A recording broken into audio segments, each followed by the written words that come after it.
আজকে একজন ভীষণ খুশি, সকাল থেকে আমাকে জ্বালিয়ে খেয়েছে। মোমো চলো, মোমো চলো, মোমো চলো, ছাদে চলো।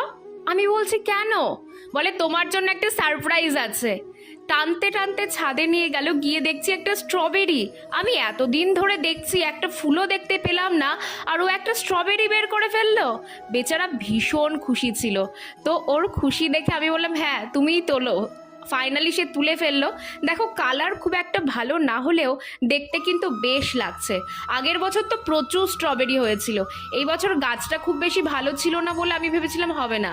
এই দেখো, আগের বছরের ছবিগুলো দিয়ে দিলাম।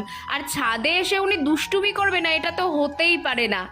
এবার ফাইনালি আমরা দুজন মিলে স্ট্রবেরিটা টেস্ট করব। আমার কিন্তু খেতে বেশ ভালো লেগেছে। আর ঋষি ওদিক থেকে অপেক্ষা করছে মোমো কখন আমাকে দেবে। ভাই আমার খেয়ে খুব খুশি হয়েছে, দেখো ওর মুখটা দেখেই বুঝতে পারছো কতটা খুশি।